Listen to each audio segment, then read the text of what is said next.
Hello everyone, how are you all? I hope you all are safe at your place. Welcome to the channel. Our today's topic is deduction of Newton's law of gravitation from Kepler's law. So start करते हैं हम deduction of Newton's law of gravitation from Kepler's laws. सो सबसे पहले हम assumptions लेके चलेंगे। हम consider करेंगे कि एक प्लेनेट है जिसका मास है स्मॉल m, वो रिवॉल्व कर रहा है सन के अराउंड जिसका मास है कैपिटल M, और वो नियरली सर्कुलर ऑर्बिट के रेडियस r के अंदर जो है एंगुलर वेलोसिटी ओमेगा के साथ रिवॉल्व कर रहे हैं। मीन्स कि सर्कुलर, नियरली सर्कुलर का मतलब क्या है, जो हमने लास्ट अपनी जो वीडियो थी कैप्लर्स लॉज ऑफ, जो कैप्लर्स का फर्स्ट लॉ था जिसमें हमने बोला था कि वो एलिप्टिकल ऑर्बिट के अंदर मूव करते हैं, तो यहाँ पे भी हम यही लेके, जो नियरली सर्कुलर का मतलब ये है कि हम उसको एलिप्टिकल ही कंसिडर कर सकते हैं।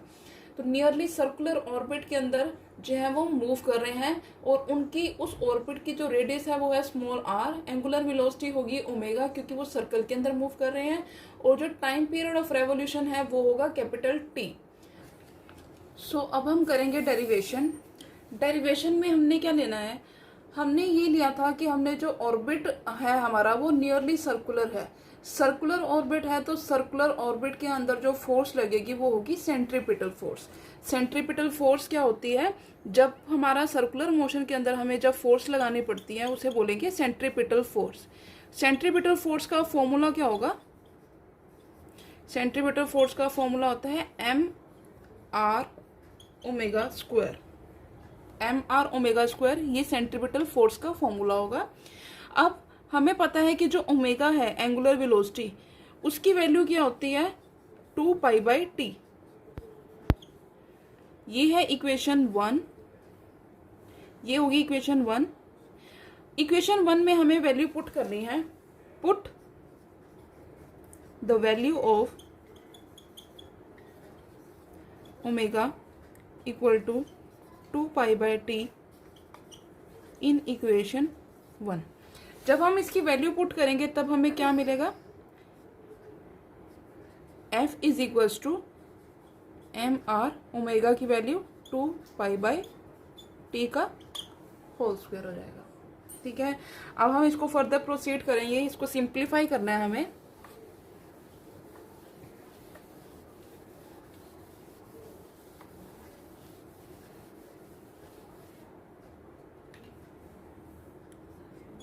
इसको ओपन करेंगे तो क्या वैल्यू मिलेगी हमें, 4π² mr, हमें ये वैल्यू मिलेगी। But from Kepler's third law, ये इसको हम इक्वेशन दे देंगे 2, बट फ्रॉम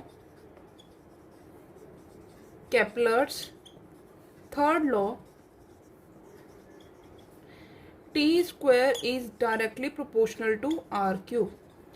ये हमने अपनी लास्ट वीडियो में किया था, जो इससे पहले हमारी वीडियो थी हमने उसमें किए थे Kepler's laws of planetary motion. उसके अंदर हमने ये जो डेरिवेशन ये था थर्ड लॉ, इसको हमने डिराइव भी किया था। यहाँ पे क्या है, प्रोपोर्शनल है, प्रोपोर्शनल को हटाएंगे तो यहाँ पे कोई कांस्टेंट आएगा, तो हमने मान लिया कि से के बी द कांस्टेंट। तो ये हमें वैल्यू मिली है t² is equals to kr³, ये हमें वैल्यू मिली है। अब हम क्या करेंगे, यहाँ पे k क्या है, कांस्टेंट। तो अब हमने क्या करना है, फ्रॉम इक्वेशन नंबर 2 हमने t की वैल्यू जो है इक्वेशन नंबर 2 में सब्स्टिट्यूट कर देनी है। So equation number 2 implies f is equals to 4π² mr upon kr³ t² की वैल्यू हमने डाली है। इसको फर्दर सिंप्लीफाई करेंगे तो हमें क्या मिलेगा, 4π² mr/kr²। r यहाँ से हट जाएगा, सॉरी यहाँ पे r आएगा, सॉरी यहाँ पे यहाँ पे r हट जाएगा क्योंकि हमने कैंसिल कर दिया। यहाँ पे स्क्वायर बचा है क्योंकि यहाँ पे क्यूब था, ऊपर भी r है नीचे भी r³ है, तो ये कैंसिल हो गया, नीचे क्या बचेगा, r² बचेगा। अब हमने यहाँ से क्या किया, ये 4 है, पाई है और के, ये तो हमारे पास कांस्टेंट टर्म्स हैं, तो हम इसे क्या कर देंगे, सेपरेट कर देंगे यहाँ से। 4π² k m/r²। ये वेरिएबल है, तो यहाँ से अब हमें क्या मिलेगा,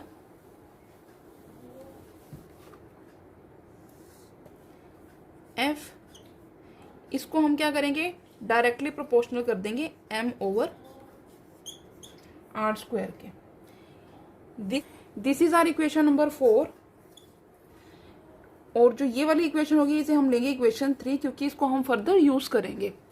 ठीक है, अब हमें ये रिजल्ट मिला है। इस रिजल्ट से हम क्या बता सकते हैं कि ये जो सेंट्रीपिटल फोर्स था, ये ग्रेविटेशनल अट्रैक्शन थी।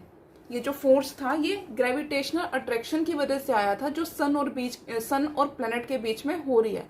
तो न्यूटन ने क्या बोला था कि ये जो ग्रेविटेशनल अट्रैक्शन हो रही है वो सिर्फ और सिर्फ किसी एक पर्टिकुलर प्लैनेट या सन की वजह से नहीं हो रही है, बल्कि ये दोनों की वजह से हो रही है। मीन्स ये म्यूचुअल है एक दूसरे के। ये जो ग्रेविटेशनल अट्रैक्शन है वो एक दूसरे के म्यूचुअल है, सन और प्लैनेट के बीच में। सो अब क्या हुआ कि अब यहाँ से हम इक्वेशन नंबर 4 से ये देख रहे हैं कि जो फोर्स है वो डायरेक्टली प्रोपोर्शनल है मास ऑफ प्लैनेट के, क्योंकि स्मॉल m हमने लिया था मास ऑफ प्लैनेट। वो कह रहा है कि अगर ये फोर्स जो है वो डायरेक्टली प्रोपोर्शनल है प्लैनेट के मास के, तो ये सन के मास के भी डायरेक्टली प्रोपोर्शनल होना चाहिए। क्या बोला था उसने ये बोला है कि अगर ये फोर्स प्लैनेट के मास के डायरेक्टली प्रोपोर्शनल है तो ये सन के मास के भी डायरेक्टली प्रोपोर्शनल होना चाहिए। तो इसलिए उसने क्या कहा था कि इसलिए जो ये फैक्टर है हमने जो कांस्टेंट लिया था 4π² is directly proportional to capital M। ये जो फैक्टर है ये हमने कांस्टेंट लिया था ना, ये ग्रेविटेशनल अट्रैक्शन की वजह से आ रहा था। तो ये उसने ये बोला है कि ये भी डायरेक्टली प्रोपोर्शनल होगा मास ऑफ द सन के।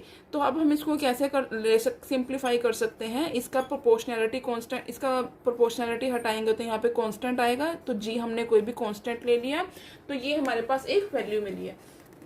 अब हमने क्या करना है, इक्वेशन नंबर 3 है, इस इक्वेशन नंबर 3 से क्या करना है, हमने यहाँ पे हमने इस वैल्यू 4π² की जगह पे हमने gm वैल्यू डालनी है। तो कैसे लिखेंगे हम, f is equals to, equation number 3 implies f is equals to 4π² is equals to gm। तो हम क्या लिखेंगे यहाँ पे g कैपिटल M। और यहाँ पे ऑलरेडी क्या था, आप इसको इक्वेशन नंबर 3 मत दो, आप इसे इक्वेशन नंबर 3 दो, क्योंकि ये सिंप्लीफाई फॉर्म है ना, तो इसे हम इक्वेशन नंबर 3 दे देंगे। तो यहाँ पे अब क्या हुआ, ये वैल्यू पूरी क्या होगी g के इक्वल, और बचा क्या gm के इक्वल, और बचा क्या हमारे पास small m upon capital R square. तो ये क्या था, ये न्यूटन्स का जो ग्रेविटेशनल फोर्स है ये उसकी वैल्यू है, which is Newton's law of gravitation. Equation number star मिली है। अब इस इक्वेशन को हम क्या बोलेंगे, ये है न्यूटन्स लॉ ऑफ ग्रेविटेशन। इस इक्वेशन से हम क्या कंक्लूड निकाल सकते हैं, that f is inversely proportional to the square of the distance between the sun and the planet। ठीक है, and f is directly proportional to the product of the masses of the sun and the planet। ठीक है, ये हम इस equation से conclusion निकाल सकते हैं। सो यही थी हमारी आज की video, which is deduction of Newton's law of gravitation from Kepler's law.